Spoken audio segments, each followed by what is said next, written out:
When two former employees of famed Boston restaurateur Barbara Lynch filed a lawsuit in March claiming she withheld tips during the pandemic, it was just the tip of the iceberg. In the weeks since, a flood of allegations have poured in, with former employees detailing years of verbal, physical, and sexual harassment from Lynch.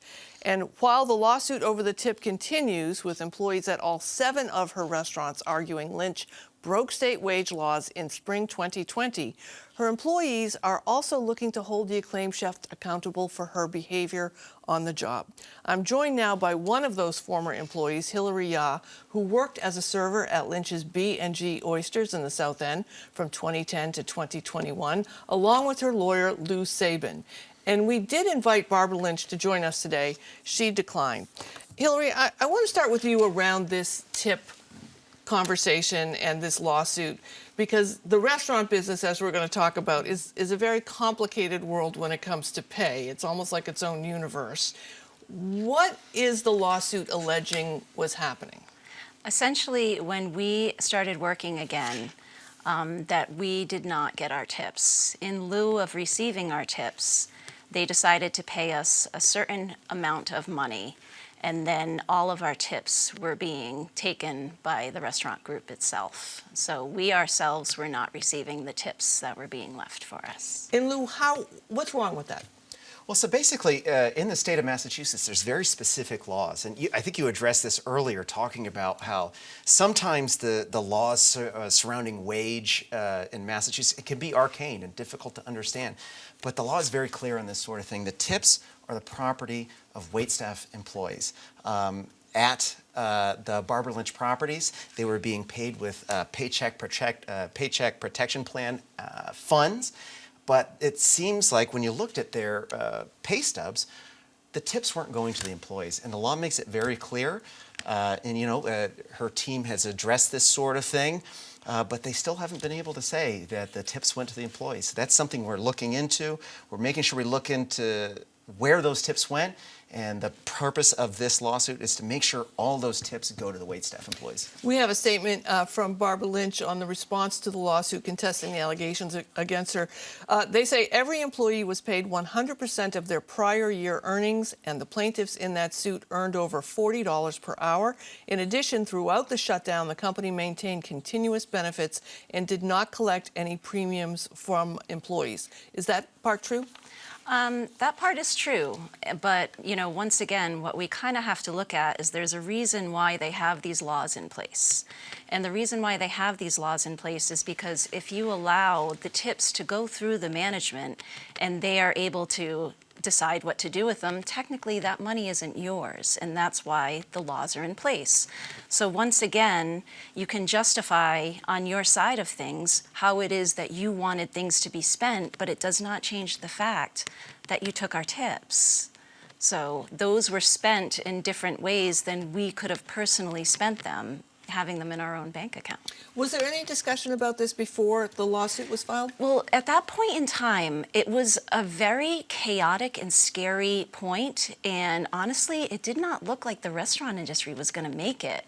In regards of perspective, I think everyone was grateful to see that they might have an opportunity on the horizon. So yes, it was discussed, but in general, what we were agreeing to was a scenario that was largely unprecedented. I mean, honestly, everybody was really concerned about survival at that point in time, and not necessarily whether or not people were doing things on the up and up, because we did trust them. We did trust people, and also the people that take care of us to do the right thing. At what point did you think this isn't kosher, this isn't going the way we think it should be? I never thought it was something that was legal. I am pretty familiar with what the tip law is, but because it was such an unprecedented point in time and PPP was its own animal that was morphing, it was questionable, and you just assumed that people who had bookkeepers and CPAs and human resources and legal teams would know best. So Lou, to that point, I've been in any number of restaurants. I tried to support the restaurants Sure. as best I could during the pandemic with takeout, Yep. and then I keep now every time I get a check, I look at the check. Like Yeah. I have been a very lazy check looker at her. Like, oh, looks like that's how much it cost, you know. And I'm seeing these fees for things, and then some Facebook posts will come up saying this restaurant or this cafe is double dipping or double charging.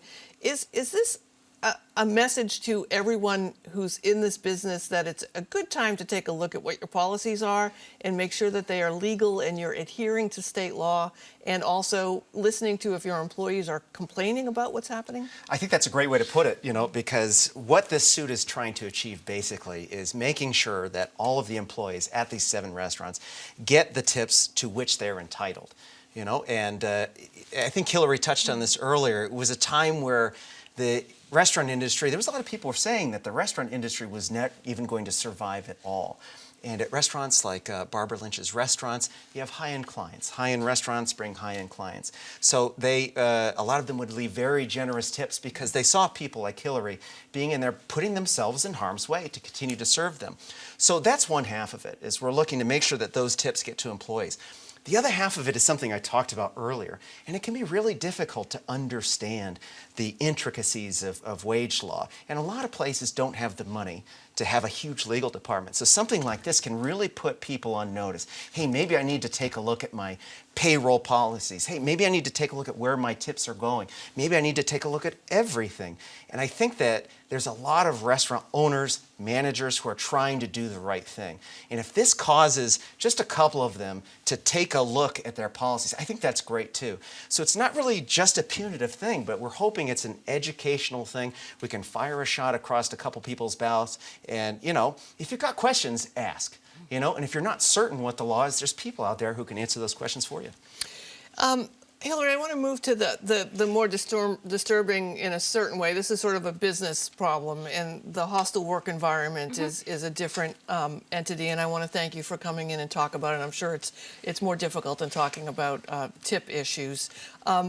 There's, of course, a lot of allegations that have been both in the Boston Globe and in the New York Times, stories breaking simultaneously, with many employees coming forward, sharing stories of how they felt they experienced a hostile work environment. What do you feel comfortable sharing with us about that environment and how you felt about it? Personally, I have to say that I'm really impressed with the number of people who are coming forward. In general, this is not a personal vendetta in any way, shape, or form, but I did feel very strongly that other people's voices are heard in regards to the experience that they had in their workplaces. I personally was relatively lucky. I think it had been said that a lot of people thought of Barbara as kind of an absentee owner. And in truth, I worked at B&G for 11 years, and it was few and far between the number of times that we have ever interacted, to the extent that I'm pretty sure that she didn't know my name. But my personal experience is with this venue in particular, and there's so many other people that have stories to tell that I do think it's really important, and I'm really proud that they've come forward and continue to come forward, because there is a lot to be learned from what they're saying. I have a statement from Barbara Lynch regarding the allegations of hostile work environment. The fantastical accusation surfacing now that employees working side by side with me on the same shifts did not seem designed to take me down and lump me in with peers accused of behavior that is absolutely criminal. I expressly reject the various false accusations lodged against me that I have behaved inappropriately with employees or crossed professional guideposts that are important to me. What's your response to that? I never worked in that capacity or manner, so I do think that there are other people who worked that much more closely, and in particular people in kitchen staff, that have a lot more to say about that. I think that it's normal to defend yourself. I think that there's always room for improvement, and I think that this is a very good opportunity to hear what people have to say about improving that workplace. Lou, this industry, the restaurant business, has been in a bubble. I was joking earlier with some colleagues. I worked in the nightclub business for Sure. a short period of time. Yeah. The restaurant business is far worse than the nightclub business. It's always been surprising to me when you've got a different kind of element, and you would think. But it seems like the nightclub business, at least, they were a little bit more fun, Is this Is this legal minefield for so many, not particularly this case, but the stories that you hear of people working in restaurants, in the kitchen, the way we romanticize it in many movies and television shows, it's just food. It is a business, but it's just food. Is it time for restaurants to really take a self-check here and realize that they are a place of business and not just some creative studio where someone is working alone and can have all the tantrums that they want? Yeah, no, I totally agree with that. And just to quickly respond to her statement there, you know, if she would like to respond to any of the specific allegations that people made, you know, we certainly welcome that. I don't represent a lot of those people that she spoke about. I represent Hillary and a few others, but we just want to stand up for those people's continued ability to speak about these sort of things. And yeah, I mean, I come from the restaurant industry. I worked in restaurants for 17 years. You know, I've been in the trenches. I know what it's like. That's why I personally feel such a deep connection with restaurant people, and I know what it's like. And forever, for years, there was a phrase that we would just use, oh, it's just the industry. You know, and that was a cover phrase for sexual impropriety, you know, wage violations, racial discrimination, you know, over dependency on chemicals. And you're correct, it was a romanticized thing. Oh, we live by a different set of rules. And those people over there, they wouldn't understand how we live. And because of that, the abuses were heaped upon them. People just accepted it. But I think with people continuing to tell their stories, and once again, if she has responses to those specific allegations, more than willing to hear them. But we fully support people continuing to tell those stories so people might take a look. And when you have incidents that happen, like the one described at Monton, when there's incidents where things are said and things are done, where a lot of people feel really, really deep hurt because they experienced loss of loved ones who meant so much to them, who were in mentorship positions.